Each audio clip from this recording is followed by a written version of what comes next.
Hakuna haja ya kutishana. Sijui kama tunaelewana. Vitisho baridi haina maana.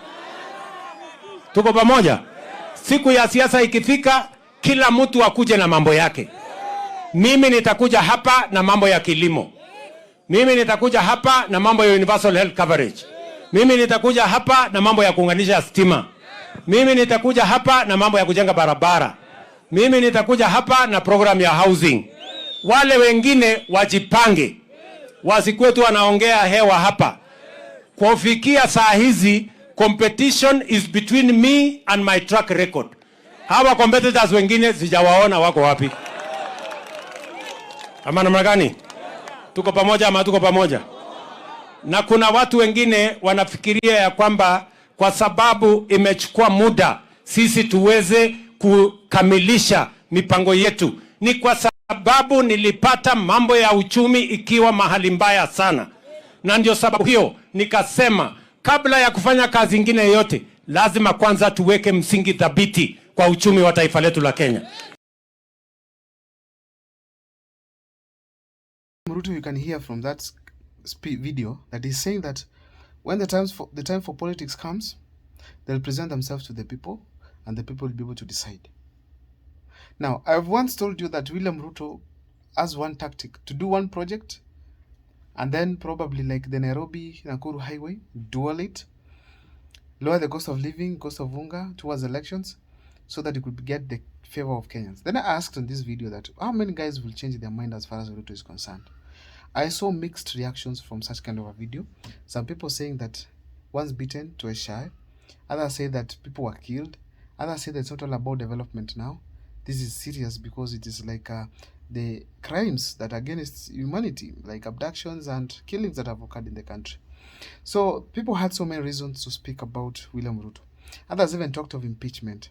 So people say that they're not going to, some of them say they are going to change mind. Others are saying that they will not change mind. Now, William Ruto, when he's speaking that video, is talking to Rigiji very well. That he has seen very well that Rigiji is going to control a huge region come 2027. And therefore is a potential enemy or opponent that he has in 2027. So he's answering him that you come with what you have in 2027, I also come with mine to the people of Kenya. But the fact remains that he has tensed as far as Rigiji is concerned. He's tensed because Rigiji is having huge numbers around him. And that means that if he's not careful, probably Rigiji can take him home. So if Rigiji delivers the 10 million votes to a certain region, as a certain person, with a good deal for him, then there's a likelihood that Rigiji is going to probably control the mountain region by far and take William Ruto home. So William Ruto is daring him that please come on board in 2027. Now, as we speak today, Rigiji is also planning now himself well. He has had meetings with the various leaders that had failed before.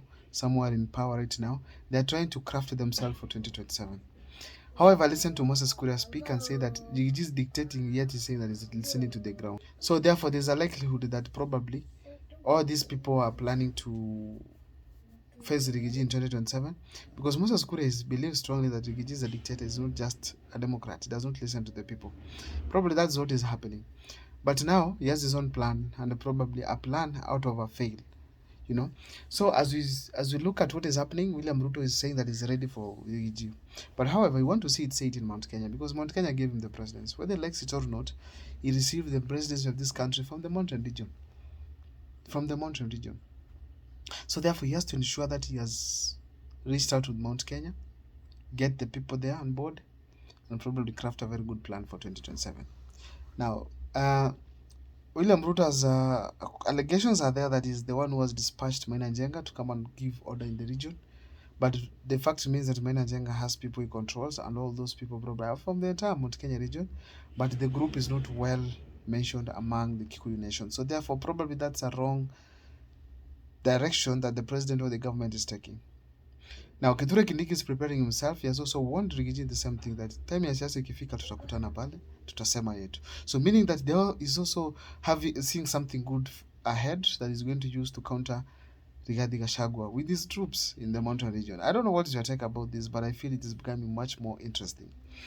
Now, Uhuru Kenyatta is on board. They're also having members of Uhuru Kenyatta being nominated to the cabinet. They're all going to be used by William Ruto to reach out to the mountain people and counter Rigiji.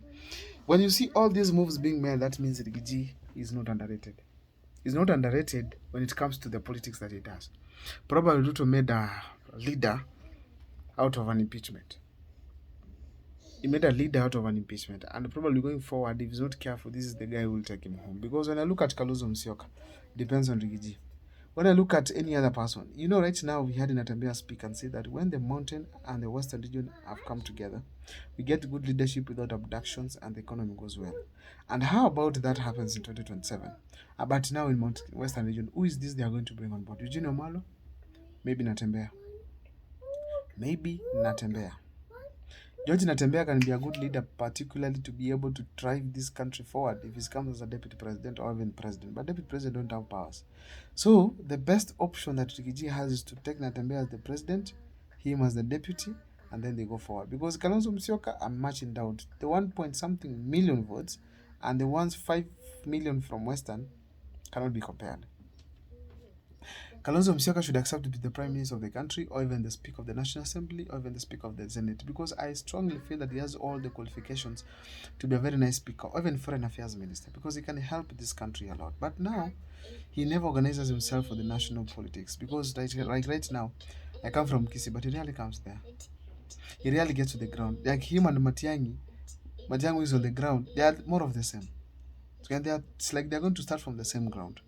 So therefore, it's not going to be easy as we speak today, as far as the politics of Kenya is concerned, because Rigiji is organizing himself, and William Ruto is twice making efforts to ensure that he counters Rigiji. And therefore, Rigiji will not make any mistake by bringing someone who's not having votes or who is not powerful.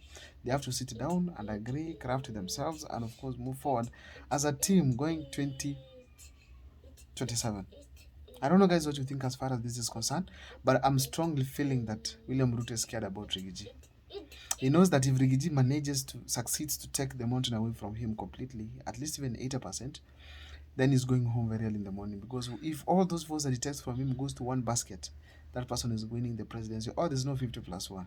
Because Luo-Nyanza will not vote, Western will be divided, Coast region will not vote the way they voted for Raila Amolo Odinga. It's not going to be the same case again.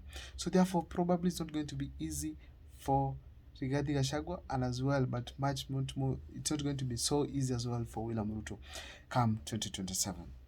Now, another thing I'm feeling strongly that unless William Ruto decides to put Rigiji in jail because of some 1 or 2 crimes that might be trumped up, probably Rigiji is going again to succeed. But if they leave him free man and jobless as he is today, probably is going to craft a huge plan that is going to finish off most of these politicians. But one thing I'm sure that is in Mount Kenya as we speak today, all those leaders who voted on his impeachment, yes, and all those leaders who are with William Ruto, it's not going to be easy for them. Probably they are going home. And Rigiji knows very well how to speak to the people's hearts. That guy can make you guys vote for someone without knowing, because he speaks directly to the hearts of the people. What you exactly want to hear. So those people are going home. They are going home.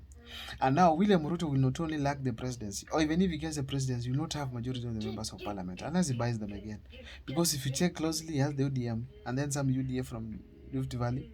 I'm probably feeling that there are more other parties are going to come up in various regions, and this means that unless he buys them, he's not going to have the majority in the National Assembly or even in the Senate. The second term for William Ruto, if he wins, not going to be easy as that. But the fact remains that 2027 to be a tough game. We want to see who's going to win, who's going to beat who is going to succeed where, and who's going to be at the better position to win the presidency in this country. Let me know in the comment section, you guys, what you feel as far as Rigiji and William Ruto's tussle or maybe battle is concerned. Thank you so much for watching my videos. Please keep subscribing, liking, and commenting, because that's the best support you can always engage me with on this platform. My name is Abdul Mokwa. See you next time for more videos.